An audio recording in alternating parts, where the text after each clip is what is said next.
Hello बच्चों, कैसे हो? ठीक ठाक हो? हमने पिछले क्लास में बात करी थी डिसोल्यूशन ऑफ पार्टनरशिप फर्म के बारे में। हमने आउटलाइन बताया था, कुछ शब्द को बताया था, कुछ ऐसे टर्मिनोलॉजी थे जो इस चैप्टर में यूज़ किए जाते हैं। जैसे बुक वैल्यू की बात हमने करी थी, एक्सटर्नल लिएबिलिटी की बात करी थी, इंटरनल लिएबिलिटी की बात करी थी। मैं समझता हूँ कि आप इस बात को अच्छी तरह समझ गए होंगे कि जब पार्टनरशिप डिसोल्यूशन होता है, यानी सभी पार्टनर के जो आपसी रिलेशन है वो ख़त्म हो जाते हैं और व्यापार बंद होने जाता है।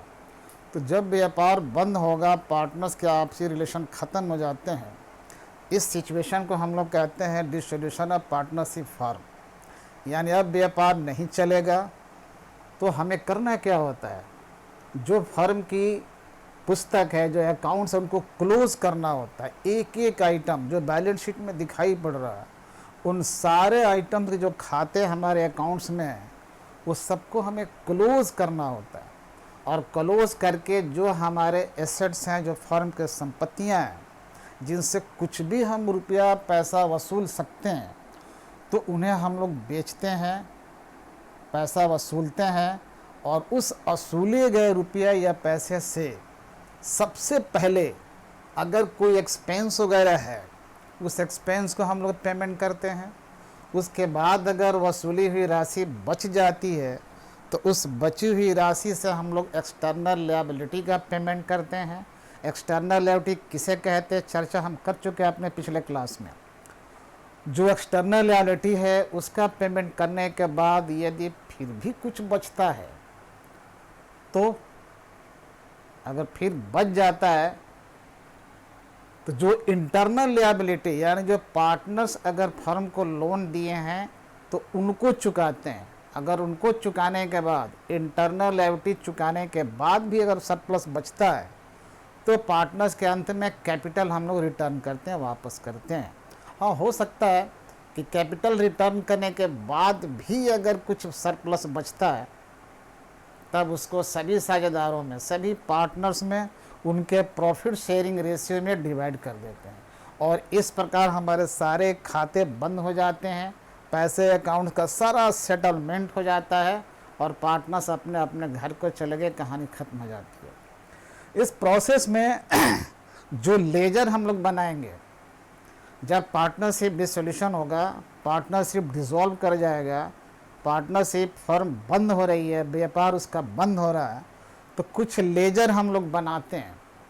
उस लेजर जो बनाते हैं, सबसे पहला जो अपना लेजर है, सबसे पहला लेजर हम लोग बनाते हैं, वसूली खाता बनाते हैं। हमको इंग्लिश में कहते हैं रियलाइजेशन अकाउंट। वसूली खाता हिंदी में आप कहेंगे, लिखना तो यही हमें है, रियलाइजेशन अकाउंट। ये जो अकाउंट हो, देखो गौर से, यह एक लेजर फॉर्म में है, एक लेजर फॉर्म में है। और ये अकाउंट का नेचर क्या है? इस अकाउंट का नेचर है नॉमिनल अकाउंट। नॉमिनल अकाउंट का मतलब होता है वह अकाउंट जिससे हमें बिजनेस का या व्यापार का एक्सपेंस पता चलता हो, या बिजनेस का हमें इनकम पता चलता हो। तो व्यापार के इनकम या एक्सपेंस जिस अकाउंट से इंडिकेशन होता है, उस अकाउंट को हम लोग कहते हैं नॉमिनल अकाउंट। उसी प्रकार यहाँ जो अकाउंट खुला है, रिलेशन अकाउंट, ये नॉमिनल अकाउंट का काम करता है। और ये हमारे डिसोल्यूशन ऑफ पार्टनरशिप फर्म में ये पहला लेजर बनता है, पहला अकाउंट है।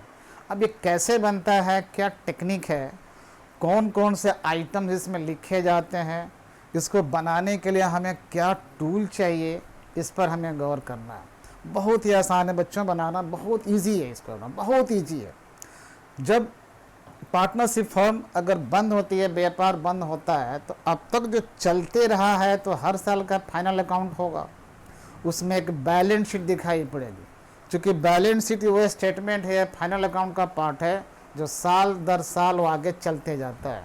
लेकिन जो प्रॉफिट लॉस अकाउंट है या ट्रेडिंग अकाउंट हम लोग बनाते हैं किसी बिजनेस का, तो जिस साल का बनाते हैं उसी साल वो ख़त्म हो जाता है, फिर अगले साल के लिए एक नया बनता है। लेकिन बैलेंस शीट के आइटम्स ये कैरी फॉरवर्ड होते रहते हैं। तो अंत में जब व्यापार बंद होने की नौबत आ गई, तो हमें एक बैलेंस शीट अवश्य होना चाहिए। सपोज करो कि हमें बनाना है रिलेशन अकाउंट, अब बैलेंस शीट दिया ही नहीं है, if balance sheet is not available then I feel very difficult to prepare this account. अगर किसी प्रश्न में बैलेंस शीट आपको दिया ही नहीं है, अब कहता है कि बनाइए रियलाइजेशन अकाउंट, फर्म बंद हो रही है, फर्म का डिसोल्यूशन हो रहा है, तब तो मुश्किल होगा। वैसे उसका भी उपाय है कि अगर बैलेंस शीट नहीं दिया है और हमें ये बनाने को कह रहा है, रियलाइजेशन अकाउंट हमें बनाना है लेकिन बैलेंस शीट दिया ही नहीं है, वैसे हालात में जो सूचना जो इन्फॉर्मेशन अवेलेबल होते हैं उन सूचनाओं के बेसिस पर हमें खुद एक बैलेंस शीट ड्राफ्ट करना पड़ेगा। जैसे भी 2 लाइन 4 लाइन 5 लाइन जितने छोटे या बड़े बैलेंस शीट हम बना सकते हैं। कब? अगर हमें क्वेश्चन में बैलेंस शीट नहीं दिया है और रियलाइजेशन अकाउंट बनाना है तो हमें बैलेंस शीट हर हालत में चाहिए, अदरवाइज ये बनाना बहुत ही मुश्किल हो जाएगा। तो अगर बैलेंस शीट दिया है तब तो इजी है, बहुत आसान है, हम बना सकते हैं। लेकिन बैलेंस शीट नहीं दिया है तब थोड़ा सा मुश्किल आएगा मेरे सामने। तो करते क्या है, जो क्वेश्चन में इंफॉर्मेशन से अवेलेबल होते हैं उसके बेसिस पर हम लोग एक बैलेंस शीट ड्राफ्ट करते हैं, और बैलेंस शीट जैसे ही ड्राफ्ट करेंगे उसके आधार पर फिर हम लोग ये अकाउंट आसानी से तैयार कर सकते हैं। तो हमने बात करी कि बैलेंस शीट ज़रूर होना चाहिए तभी आसानी से बन पाएगा। बैलेंस शीट नहीं है तो हम लोग क्या करेंगे, हल्का सा हमने बता दिया उस चीज़ को। जब बैलेंस शीट नहीं है तो हम लोग बनाएंगे बैलेंस शीट। कैसे बनाएंगे? कुछ तो सूचना होगी, कुछ तो इन्फॉर्मेशन दिया होगा, कैपिटल दिया होगा, कैटस दिया होगा, कुछ एसेट का नाम दिया होगा, उस सबको अरेंज कर लेंगे। हम लोग जानते हैं कि बैलेंस शीट बनाते हैं तो एसेट में क्या क्या आइटम जाता है, लायबिलिटी में क्या क्या आइटम आता है, उस तरह से दिए गए इन्फॉर्मेशंस को हम लोग सिमट लेंगे और एक बैलेंस शीट ड्राफ्ट कर लेंगे, और उस बैलेंस शीट को बेस मानकर ये लेजर हम लोग तैयार कर सकते हैं इजीली। लेकिन अक्सर 99% केसें हैं जिसमें बैलेंस शीट हमको दिया रहेगा, मिलेगा, और उस बैलेंस शीट को देखकर हम लोग ये अकाउंट बड़े आसानी से बनाएंगे। अब चलते हैं इस पर। हमने पहले बता दिया कि ये जो अकाउंट का नेचर है, इसका नेचर है नॉमिनल अकाउंट, यानी हमें एक्सपेंस लॉस प्रॉफिट की बात चलेगी इसमें। तो हमें जो देखना है कि इस अकाउंट में किन किन आइटम्स को लिखना है और किधर लिखना है, और वो लिखने के बाद अंत में हमें या तो इससे प्रॉफिट निकलेगा या फिर लॉस निकलेगा। दोस्तों आप जानते हैं कि प्रॉफिट लॉस कैसे निकालते हैं। यदि सीआर साइड का टोटल अधिक आता है, डीआर का कम आता है, जो डिफरेंस आएगा, डीआर का कम है, सीआर का ज़्यादा है, तो जो डिफरेंस आएगा वो प्रॉफिट कहलाता है। सिमिलरली कहीं अगर डेबिट साइड के आइटम्स का टोटल ज़्यादा आता है और क्रेडिट साइड के आइटम का टोटल कम आता है तो डिफरेंस क्या है, लॉस कहलाता है। पार्टनरशिप में लॉस हो या प्रॉफिट हो, सभी पार्टनर को उनके रेशियो में डिवाइड कर देते हैं, यही नियम है। उनका रेशियो दिया रहेगा, उस रेशियो में डिवाइड करते हैं। सपोज रेशियो नहीं दिया है कि किस रेशियो में ये लोग बांटेंगे लॉस और प्रॉफिट को, तो सबको पता है पार्टनरशिप एक्ट की जो प्रोविज़न है कि अगर रेशियो ना दिया गया हो तो सभी साझेदारों में लाभ हानि को हम लोग बराबर बांट देते हैं। ठीक है, जैसा केस आएगा हम लोग देखेंगे फिर आगे। अब हम बात करते हैं कि जो ये अकाउंट है रियलाइजेशन अकाउंट, इसको देखना लेफ्ट साइड में ये डीआर साइड माना जाता है और राइट साइड सीआर साइड माना जाता है। हमने सुविधा के हिसाब से कि कौन सा काम सबसे पहले करना है, सबसे पहले किस पर आप सोचोगे, दिए गए सवाल में जो बैलेंस शीट है उस बैलेंस शीट की सहायता से ये अकाउंट बनाना है, तो सबसे पहला स्टेप कौन सा लेगा। इसके डेबिट साइड में पहला आइटम आएगा, देखो लिखा गया होगा, यहाँ पर हमने नंबरिंग कर दिया समझने के लिए। आप ऐसा नहीं कि एग्ज़ाम में आए तो आप नंबरिंग कर दो, एग्ज़ाम में नंबरिंग नहीं करना है, हम आपको समझाने के लिए समझने के लिए नंबरिंग कर दिए हैं ताकि ये पता लगे कि नंबर 1 फिर नंबर 2 फिर नंबर 3, ये स्टेप हमको लेना है। उससे पता लगेगा जैसे हम 1 नंबर काम करेंगे तो दिमाग जाकर कह रहे यार 2 नंबर में कौन सा काम करना है, तो ढूंढेंगे उसको 2 नंबर वाला काम। तो पहला नंबर 1 लिखें यहाँ पर, नंबर 1 सर्किल में डाल दिया नंबर 1। यहाँ लिखा होगा सन्ड्री एसेट्स। ये सन्ड्री एसेट्स है, इसमें बहुत सारे एसेट्स हो सकते हैं। अब सबका नाम आपको अलग अलग लिखना, लिखा ना ब्रैकेट में नेम बताइए। अब ये सन्ड्री एसेट्स कहाँ मिलेंगे, आपके क्वेश्चन में बैलेंस शीट दिया होगा, उस बैलेंस शीट के एसेट साइड में हम लोग जाएंगे और एसेट साइड में देखेंगे कि सब एसेट का नाम लिखा होगा। Furniture, plant and machinery, computer, car, motor bike, truck, tempo, ये जितने एसेट्स हैं वो एसेट्स जिनसे पैसा हम लोग बेच करके वसूल सकते हैं, उन सारे एसेट्स को एक एक करके सबका नाम यहाँ पहले स्टेप में लिखना है। ये फर्स्ट स्टेप है। ये सारे एसेट्स कहाँ से मिलेंगे? तो प्रश्न में दिए गए जो बैलेंस शीट है उसके एसेट साइड में जाएंगे और उसमें देखेंगे कौन कौन सा एसेट है जिनको बेचकर हम पैसा वसूल लें। ये बेचने की बात मैं क्यों कर रहा हूँ? अरे भाई, जब व्यापार ही बंद हो गया, अब चलेगा ही नहीं, तो संपत्तियों को रखकर हम क्या करेंगे? उन संपत्तियों को बेचेंगे, चाहे एक दिन में बिक जाए, एक महीना में बिक जाए। बेच कर जो पैसा आएगा वही तो कैश हमको वसूलना है, रियलाइज़ करना है। तो जब ये अकाउंट बनाओगे तो पहला स्टेप लेंगे हम लोग कि ये सन्ड्री एसेट्स, जितने एसेट्स आप यहाँ उतार दोगे वो सबका एक लाइन से नाम लिख देना है और सारे नाम बैलेंस शीट में मिल जाएंगे आपको। और देखना अमाउंट कॉलम में क्या लिखा हुआ, ये बुक वैल्यू लिखा है। आपको पिछले क्लास में हमने बता दिया है कि ये बुक वैल्यू होता क्या है। जो बैलेंस शीट में हमारे आइटम्स हैं और उस बैलेंस शीट में जो उनका वैल्यू है, जो उनका मूल्य लिखा हुआ है बैलेंस शीट में, उसी मूल्य को हम लोग कहते हैं बुक वैल्यू। तो आइटम मिल गया बैलेंस शीट से, उसका वैल्यू मिल गया बैलेंस शीट से, तो बड़े आसानी से ये पहला स्टेप आपका पूरा हो जाएगा। तो एक नंबर आप याद रखोगे, बड़ी आसानी से याद रहेगा। बैलेंस शीट में जाइए, एसेट साइड में, एसेट ऐसे एसेट को चुनिए। ध्यान रखना है कैश को छोड़ देना है, बैंक को छोड़ देना है, क्योंकि हम जानते हैं कि बैलेंस शीट के एसेट साइड में कैश भी होता है और बैंक भी होता है। आप उसको छोड़ दीजिए क्योंकि उसको वसूलने वाली बात नहीं है, ऑलरेडी वसूला हुआ है वो। तो कैश और बैंक को छोड़ करके बाकी जो एसेट्स हैं जिनको बेच करके आप कैश वसूलोगे, उन सभी एसेट को एक लाइन से नीचे ऊपर लिखिए, सबका नाम आ गया और उनके जो बैलेंस शीट में वैल्यू दिए हैं उनके यहाँ नोट कर दिए, बड़े आसानी से। तो पहला स्टेप हमारा पूरा हो जाएगा। अब सोचते हैं कि दूसरा काम कौन सा करें बच्चों, दूसरा स्टेप कौन सा उठाएं। सोचिए, हमारे बैलेंस शीट में लायबिलिटी साइड में लायबिलिटी भी तो होंगे। तो वो लायबिलिटी दो तरह के हैं, एक तो एक्सटर्नल लायबिलिटी हैं और दूसरे हो सकते हैं कि इंटरनल लायबिलिटी हो। तो सबसे पहले हमको सोचना है एक्सटर्नल लायबिलिटी, बाहरी दायित्व, आउटसाइड लायबिलिटी। उसमें आप पहचान सकते हैं कि वो लायबिलिटी जो पार्टनर्स के नहीं हैं, पार्टनर्स के छोड़कर बाकी दूसरे लोगों को दिए हैं, यानी उनके रिश्तेदार हो सकते हैं, बैंक हो सकता है, अन्य पार्टियां हो सकती हैं और उनसे फर्म ने लोन ले रखा है तो चुकाना तो पड़ेगा ही। तो ऐसे लोन को हम लोग एक्सटर्नल लायबिलिटी का नाम देते हैं, एक्सटर्नल लायबिलिटी। तो दो नंबर में हमें सोचना है कि वो एक्सटर्नल लायबिलिटी कौन कौन है। एक्सटर्नल लायबिलिटी आप देखेंगे बैलेंस शीट के लायबिलिटी साइड में, जैसे सन्ड्री क्रेडिटर्स है, बैंक लोन्स है, बैंक ओडी है, किसी का भी हो सकता है बाहरी का, जो पार्टनर्स है उनके पत्नियों का भी लोन हो सकता है। तो उस आउटसाइड या एक्सटर्नल लायबिलिटी को दूसरे स्टेप में काम करना है। वो दूसरा स्टेप कहाँ है देखना, सीआर साइड में दूसरा स्टेप है। तो जैसे आप पहला काम करोगे दिमाग जाएगा कि ये दूसरा काम कौन सा करना है, तो आपको ये एक्सटर्नल लायबिलिटी की तरफ देखना है बैलेंस शीट में। तो वहाँ पर उसका नाम लिखना है बारी बारी से। अब जितने हैं 2, 4, 5 हैं, जैसे मान लो बैंक का लोन है तो आप लिखिए बैंक्स लोन, सन्ड्री क्रेडिटर्स है लिखिए सन्ड्री क्रेडिटर्स, आउटस्टैंडिंग एक्सपेंसेस, जो भी लायबिलिटी हैं उन सब का नाम लिखा होगा बैलेंस शीट में और वहाँ से सीधे उसको उतार देना है। और जो उसका वैल्यू वहाँ लिखा है उस वैल्यू को भी सामने उतार देना, वही तो है बुक वैल्यू, लिखा वहाँ पर बुक वैल्यू। तो 2 नंबर में हमने काम कर दिया, बिल्कुल दूसरा स्टेप हमारा कंप्लीट है। अब दिमाग में ऑटोमेटिक आएगा कि यार दूसरा नंबर 2 स्टेप तो हमने काम कर दिया, तीसरा स्टेप में क्या करना है। तो चक्कर खाएगा दिमाग, एकदम चक्कर नहीं खाना है बच्चों, एकदम ईजी है। तीसरा स्टेप में दिमाग चलेगा, कहाँ लिखें।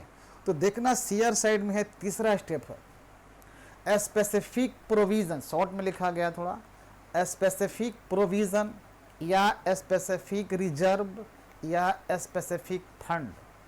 ये पिछले क्लास में मैंने इस बारे में बताया था किसको कहते हैं स्पेसिफिक प्रोविज़न या स्पेसिफिक रिजर्व। बहुत सिंपल है समझना। क्वेश्चन में बैलेंस शीट दिया होगा तो बैलेंस शीट के एक साइड में एसेट्स, दूसरे साइड में लायबिलिटी है, और ये जो रिजर्व है या प्रोविज़न है या फंड है, अगर ये है तो बैलेंस शीट के लायबिलिटी साइड में दिया होगा, अगर नहीं है तो कोई बात ही नहीं है। अगर ये है तो बैलेंस शीट के लेफ्टी साइड में होगा, इसमें कोई नाम एक हो सकता है। तो ध्यान रखना है बच्चों कि अगर बैलेंस शीट में ये है तो ठीक देखना एसेट साइड में इसी के नाम का एसेट भी अवेलेबल होगा। अगर इसके नाम का एसेट अवेलेबल नहीं है, ये लेफ्टी साइड में है लेकिन इसके नाम का एसेट अवेलेबल नहीं है, तब हम इसको स्पेसिफिक नहीं मानेंगे, तब ये जनरल हो गया। और कोई भी जनरल प्रोविज़न या रिजर्व या फंड इस अकाउंट में नहीं आएगा। रियलाइजेशन अकाउंट में जनरल रिजर्व जनरल फंड नहीं आता है। कौन सा फंड आएगा, कौन सा प्रोविज़न आएगा? वो प्रोविज़न, वो फंड जिसका कोई ना कोई एसेट भी उस बैलेंस शीट में अवेलेबल हो, तब उसको लिखेंगे, अदरवाइज नहीं लिखेंगे।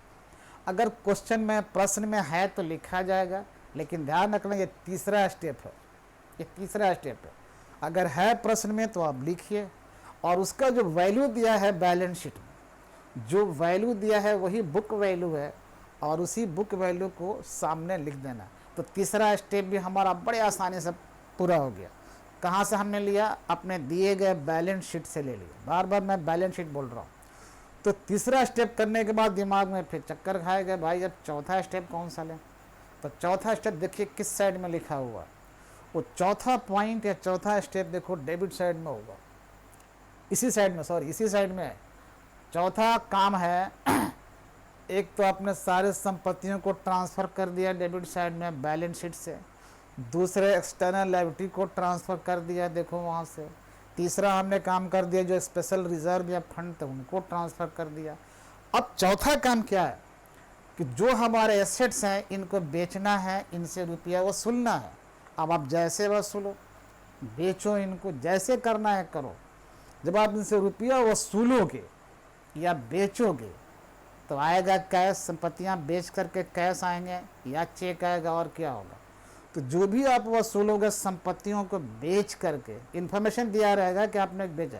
ये बैलेंस शीट में बात नहीं होगी, बैलेंस शीट के बाहर ये बात लिखी गई होगी कि इस संपत्ति को इतने में बेचा, इसको इतने में बेचा। अब कितने में बेचा, जो एक्चुअल अमाउंट है, हमें उस एक्चुअल अमाउंट जो हमने रियलाइज्ड किया है उसकी ज़रूरत पड़ेगी। तो देखो वर्ड क्या है, लिखा है ना चौथे नंबर पर, कैश या बैंक। ये कैश या बैंक जो वर्ड आया है ये किसके लिए लिखा है कि रियलाइज्ड वैल्यू, एसेट का जो हमने रियलाइज किया है मतलब बेचा है, वो इन्फॉर्मेशन दिया रहेगा, बैलेंस शीट के बाहर दिया रहेगा। तो उसके एक्चुअल वैल्यू हम लोग यहाँ पर नोट कर लेंगे, किस एसेट से कितना वसूल किया उसको यहाँ पर नोट कर लेना। आगे चलते हैं। चौथा काम तो कर लिया, पैसा हमने वसूल लिया, संपत्तियों के बेचा तो वसूलना तो हमारा काम है। और क्या करेंगे उस पैसे को? जैसे ही कैश हमने वसूल लिया तो अगर कोई खर्चा है, डिसोल्यूशन एक्सपेंस है, वाइंडिंग एक्सपेंस है, पार्टनरशिप का जो वाइंडिंग अप हो रहा है, जो डिसोल्यूशन ऑफ पार्टनरशिप फॉर्म हो रहा, इस प्रोसेस में भी एक्सपेंस हो सकता है। अब वो कैसे होते हैं? एक दिन में सारी संपत्ति तो बिकेंगी नहीं, बार बार रोज़ जाइए, खोलिए, कस्टमर आएंगे, दिखाइए, फिर बंद कीजिए, फिर अगले दिन जाइए। तो आप लेबर लेके जाओगे, ताला खोलो, दिखाओ, निकालो, दिखाओ, रोज़ करते करते कभी बिका कभी नहीं बिका, महीनों चल सकते हैं। तो इस प्रोसेस में ये जो डिसोल्यूशन प्रोसेस है, खर्चे आएंगे रोज़ का, उस लेबर को पेमेंट करना पड़ेगा, गाड़ी आने जाने पेट्रोल खर्चा है, तो ये डिसोल्यूशन एक्सपेंस कहलाते हैं। तो ये जो खर्चा है वो लेबर तो मानेगा नहीं, भाई उसको पेमेंट चाहिए। तो जैसे हमने संपत्तियों को बेचकर जो कैश वसूला है, लिख तो दिया क्रेडिट साइड में, अब उस कैश को करना क्या है? तो उस कैश में से पहला पेमेंट हम करेंगे एक्सपेंस। अगर है तो हो सकता है एक्सपेंस नहीं हो, अपने जेब से आप कर कह रहे कि नहीं लेंगे जी फर्म से। तो अगर एक्सपेंस पेमेंट कर दिया आपने तो देखिए कहाँ लिखना है, पांचवा स्टेप है, यानी ढूंढेंगे पांचवा स्टेप में क्या ढूंढेंगे, एक्सपेंस क्या है या नहीं है। अगर एक्सपेंस की सूचना है तो उस एक्सपेंस को हम लोग कैश या बैंक के नाम से डालेंगे डेबिट साइड में, और जितना एक्सपेंस एक्चुअल होगा, जितना हमने खर्चा किया उसको यहाँ पर अमाउंट लिख देंगे। लिखा हुआ भी है रियलाइजेशन एक्सपेंस। तो पांचवा स्टेप हमारा पूरा हो जाएगा। अच्छा, ऐसा भी हो सकता है कि कोई पार्टनर कहता है कि वो एक्सपेंस हम चुका देंगे, बाद में हमको हिसाब दे देना, ऐसा हो सकता है। तो तत्काल कैश नहीं चुकाया गया, मतलब फर्म नहीं चुकाई, एक पार्टनर ने जिम्मेवारी ले ली है कि हम चुका देंगे जी, तो सूचना तो होगी ना कौन पार्टनर ले रहा है। जो पार्टनर ये एक्सपेंस चुकाने की जिम्मेवारी लेगा, उस पार्टनर को इस कैश के जगह पर, अब कैश तो दिया नहीं है फर्म ने, पार्टनर ने खुद अपने ऊपर जिम्मा ले लिया, तो इस कैश को हटा दीजिए और इसके जगह पर उस पार्टनर का कैपिटल अकाउंट लिखिए। सपोज करो कि पार्टनर ए बी सी 3 है और सी कहता है कि एक्सपेंस हम चुका देंगे, तो बहुत ईजी है, जब चुकाएगा वो जाने अपने जेब चुकाता रहेगा। फिलहाल करना क्या हमको, यहाँ जो कैश या बैंक लिखे हैं इसको हटा देंगे और यहाँ पर सीज कैपिटल अकाउंट लिख देंगे। अगर ए ने लिया है जिम्मा तो एस कैपिटल लिख देंगे, अगर बी ने लिया है जिम्मा तो बीस कैपिटल लिख देंगे। अगर क्या पता कहीं तीनों ने ले रखा है कि हम इतना खर्चा चुका देंगे, हम इतना चुका दें, तो तीनों का नाम लिख दिया, कैश हट जाएगा।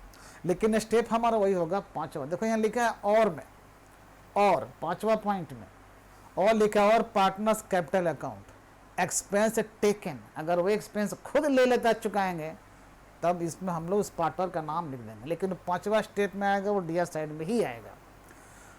पांचवा स्टेप के बाद आगे बढ़ते हैं छठे की तरफ। जैसे हमने खर्चा चुका दिया, जैसे एक्सपेंस चुका दिया, कब चुकाया, संपत्तियों को बेच करके हमने कुछ कैश वसूल लिया है, तो जाहिर है आसान है चुका लेना।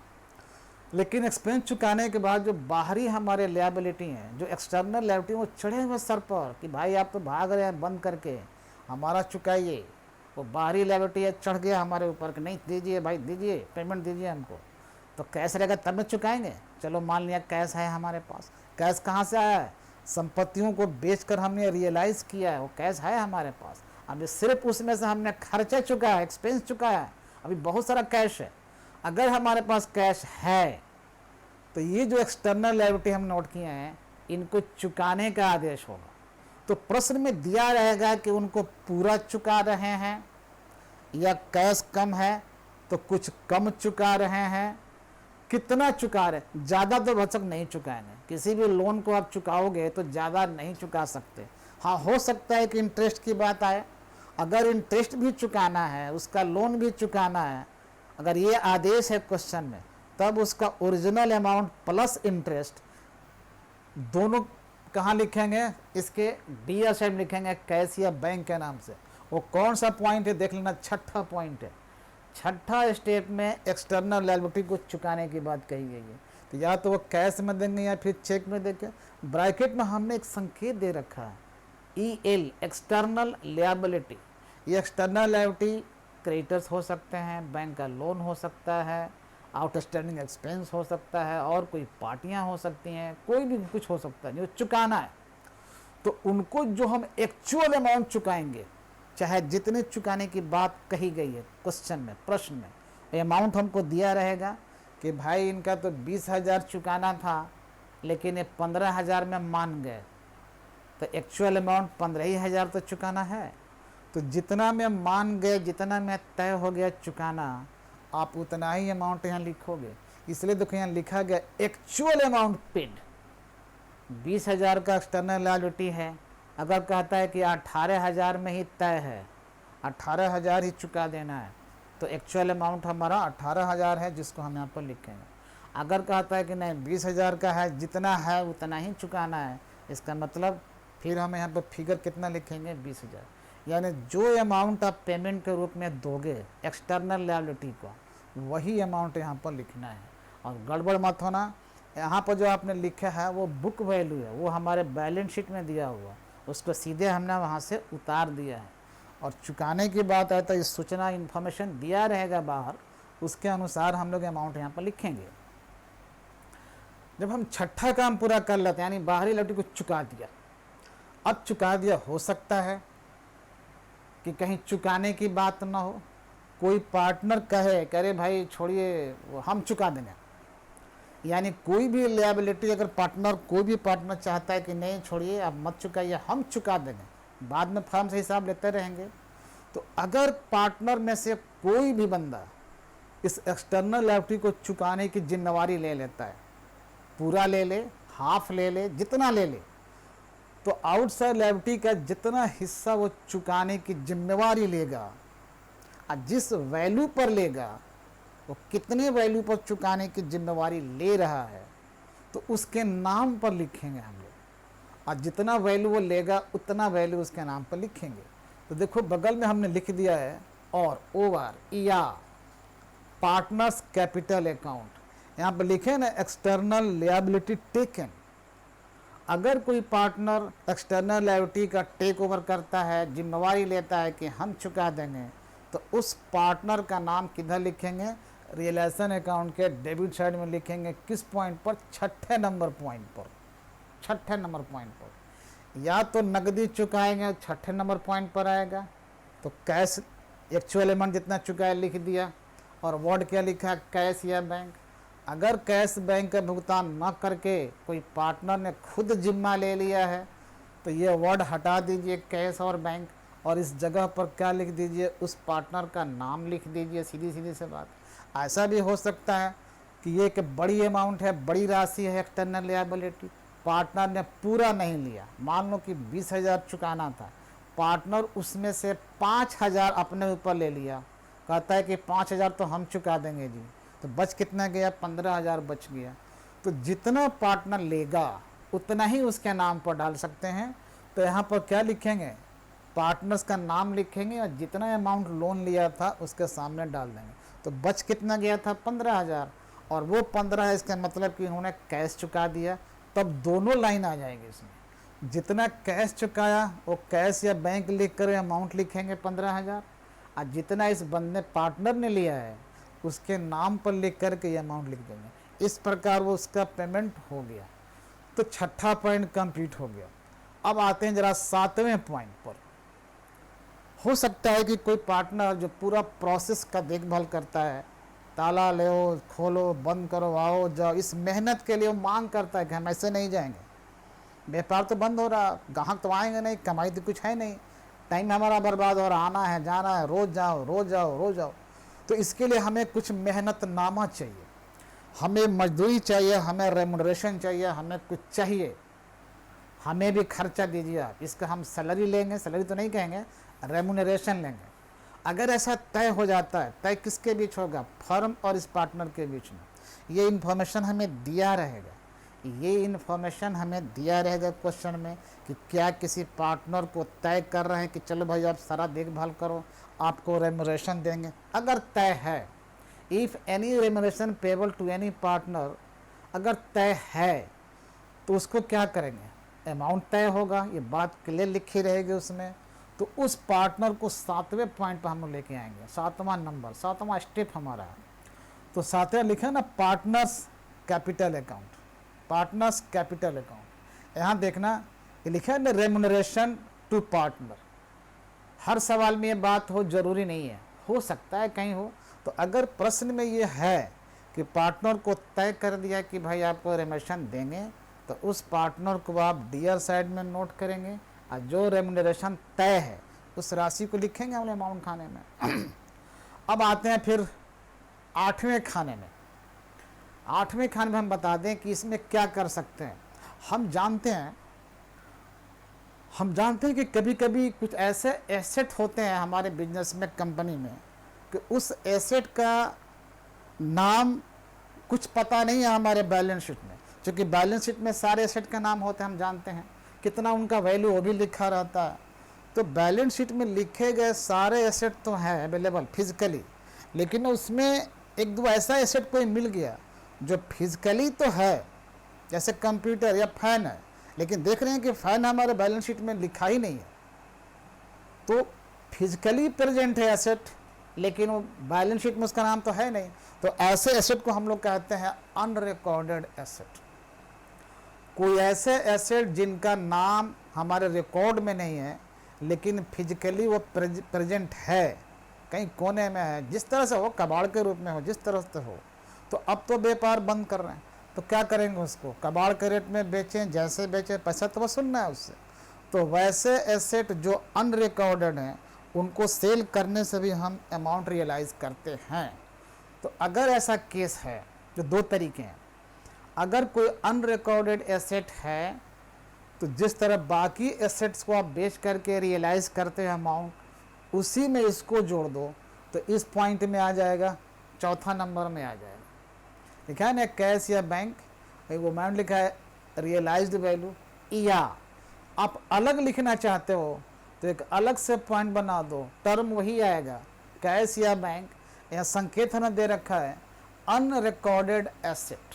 पता लग गया कि हमारे बैलेंस शीट में यह नाम नहीं था, लेकिन फिजिकली कहीं ना कहीं ये प्रेजेंट था एसेट, उसको बेचा और रुपया आ गया। तो जो अनरिकॉर्डेड एसेट है, जो अमाउंट आप उस वक्त बेच कर रियलाइज करोगे, वो अमाउंट इसमें हम लिख देंगे। तो इस तरह से हमारे 8वां पॉइंट भी कंप्लीट हो गया। फिर देखते हैं जरा सा 9वां पॉइंट क्या है। जिस तरह से अनरिकॉर्डेड एसेट हो सकता है, उसको बेचने से कैश आया, हमने लिख दिया इस साइड में, तो ठीक इसके उल्टा भी है, अनरिकॉर्डेड लिएबिलिटी भी हो सकता है।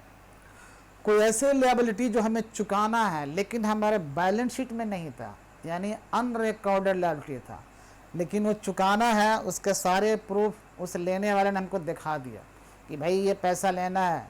अब हम रिकॉर्ड में देखते हैं, मैंने बैलेंस शीट में तो है नहीं, तो हमारा मिस्टेक है, तो हमारे गलती के चलते कहीं ना कहीं रिकॉर्ड में नहीं आया होगा, लेकिन देना तो पड़ेगा क्योंकि बिजनेस हम बंद कर रहे हैं, तो छोड़ेगा नहीं। तो वैसे ऐसे लिएबिलिटी जो हमारे रिकॉर्ड में नहीं है कहलाते हैं unrecorded liability, but at the time of dissolution of the partnership form we have to pay that amount. तो पे तो करना ही होगा उसको, वो मानेगा नहीं। तो जो भी अमाउंट हम उसका पे करेंगे, जितना भी पे करें, चाहे जितना का रहा हो, ज़्यादा का रहा हो, हम कम पे करें, जो भी पे करेंगे तो उसको हम लिखेंगे इसके डेबिट साइड में लिखेंगे। किस नाम से? कैश या बैंक के नाम से। तो एक वर्ड है 9 पॉइंट देखना, कैश या बैंक। हमने एक संकेत दे दिया है यहाँ पर अनरिकॉर्डेड लिएबिलिटी पेड। ऐसा जरूर नहीं है कि हर केस में ऐसा हो।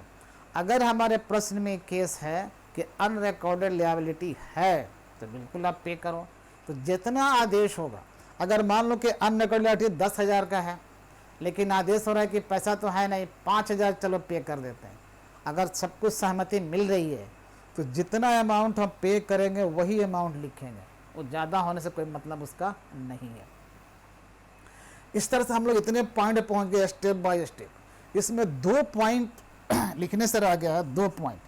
अच्छा, कभी कभी ऐसा हो सकता है कि जो एसेट आप बेचने की बात कर रहे हो, जरा मैं जोड़ रहा हूँ हिसाब, कि जो एसेट हम बाजार में बेच रहे हैं, लोगों को बुला कर दिखा रहे हैं कि भाई ये खरीद लो, हमारे बिजनेस बंद हो गया, फर्म बंद हो गई है, जो अपनी गरज है, लोग पैसा कम देते हैं, अपने गरज से बेच रहे हो, हमारी ज़रूरत है, भाई ले लो, औने पौने दाम में हटाओ। तो कोई ऐसा एसेट है कि बड़े काम का एसेट है और कोई पार्टनर हमारा सहमत है, कहता है कि वो हमको दे दीजिए, तो अगर कोई भी एसेट, फर्म का कोई भी एसेट जो हम लोग बेच रहे हैं, उस एसेट को अगर कोई पार्टनर ले ले, ऐसा हो सकता है, any partner can take any of the assets on the agreed value, जो सहमति से रुपया तय है कि ठीक है इतना मूल्य में या तो बेचेंगे या नहीं तो आप ले लो। तो अगर कोई पार्टनर कोई भी एसेट ले लेता है तो उस पार्टनर के नाम पर आप लिखोगे, उस पार्टनर के नाम पर कुछ भी नाम होगा तो उस पार्टनर का नाम आप यहाँ पर लिखोगे, डॉट पार्टनर्स। ये क्यों लिख दिया हमने? उसका नाम ए हो सकता है, बी हो सकता है। अगर ए ने एक मोटर कार ले लिया 20,000 में, तो मोटर कार एक एसेट है और सहमति बन गई कि ठीक है वो कार हम मार्केट में बेचते, बेहतर है कि हमारा पार्टनर ही तैयार है लेने के लिए। तो जिस वैल्यू पर वो कार लेने के लिए पार्टनर तैयार है, तो वैसे हालत में उस पार्टनर को हम लोग कहाँ लिखेंगे? सीआर साइड में लिखेंगे, ए इज कैपिटल अकाउंट या बी इज कैपिटल अकाउंट या सी इज कैपिटल अकाउंट या मोहन सोहन, जो भी नाम होगा, और जितना वैल्यू एग्रीड वैल्यू है, जितनी सहमति बनी है, उसी फिगर को हम लोग यहाँ पर लिखेंगे। ठीक है जी। एसेट टेकन, इसने क्या कर लिया है भाई? एसेट टेकन कर लिया, ले लिया है। एसेट टेकन, जिस मूल्य पर एसेट लेगा कोई पार्टनर, उसी मूल्य पर उसके नाम पर सीआर साइड में लिख देंगे, कहानी खत्म। अच्छा, एक घटना और घट सकती है, बस घटनाओं पर डिपेंड करता है कि हमको क्या किधर लिखना है। आप पढ़ते जाएंगे सवाल को, सिचुएशन देखते जाएंगे, जिस तरह से इंसिडेंट होंगे, जिस तरह के डिस्कशन हो रहा है, पार्टनर्स आपस में तय कर रहे हैं, उस तरह से काम होगा। अच्छा, ऐसा भी तो हो सकता है कि कोई पार्टनर शायद हम डिस्कस कर चुके हैं, नहीं किया, हाँ कर चुके हैं। यहाँ पर पार्टनर जो लायबिलिटी ले रखा है, ओके, यही छोटा सा पॉइंट हमने डाल दिया इसमें। कोई पार्टनर किसी दायित्व को भी ले सकता है चुकाने के लिए जिम्मेवारी, तो लेगा, उसके नाम पर लिख देंगे। सिमिलरली कोई पार्टनर एसेट भी ले सकता है तो उसके नाम पर लिख देंगे, ये भी कहानी खत्म हो गई। इस पर हम देखते हैं कि दोनों तरफ के पॉइंट ऑलमोस्ट हमारे कंप्लीट हैं पॉइंट। अब ऐसी हालत में जब CR साइड के सारे आइटम लिख दिए जो क्वेश्चन में अवेलेबल होंगे, DR साइड में सारे आइटम लिख दिए जो क्वेश्चन में अवेलेबल थे, ये सब रिकॉर्ड करने के बाद या तो इसका CR साइड का टोटल अधिक होगा या DR साइड का टोटल अधिक होगा। बहुत सिंपल सी बात है। अगर CR साइड का टोटल अधिक है, CR साइड का टोटल अधिक है और DS का टोटल कम है तो डिफरेंस इज प्रॉफिट। अगर कहीं DR साइड का टोटल ज़्यादा है और CR साइड वाला कम है तो डिफरेंस क्या आएगा? लॉस।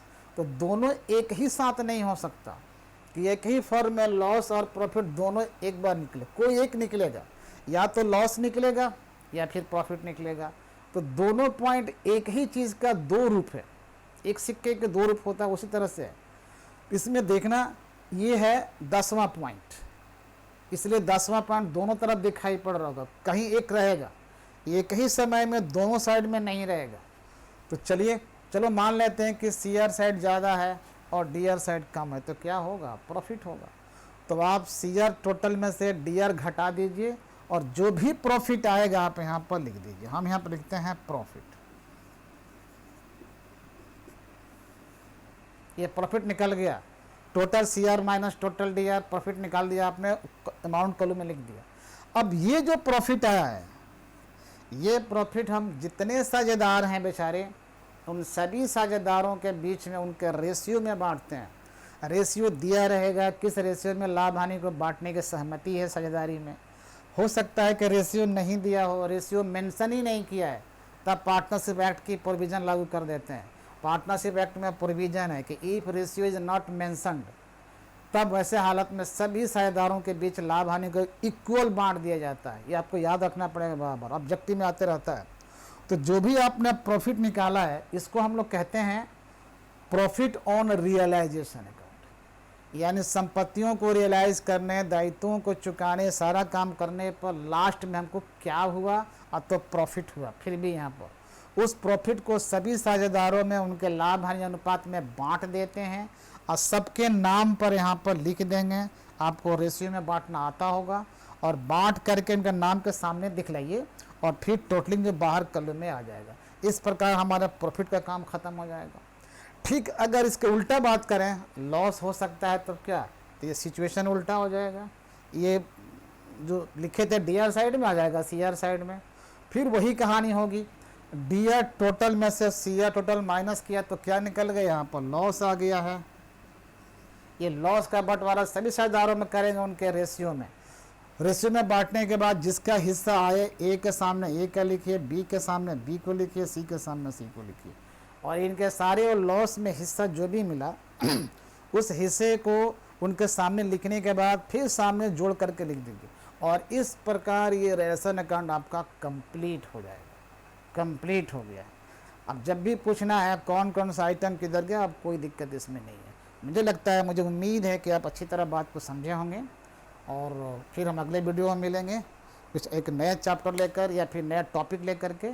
और सबको शुभकामनाएं मेरे तरफ से। आप खुश रहिए। धन्यवाद।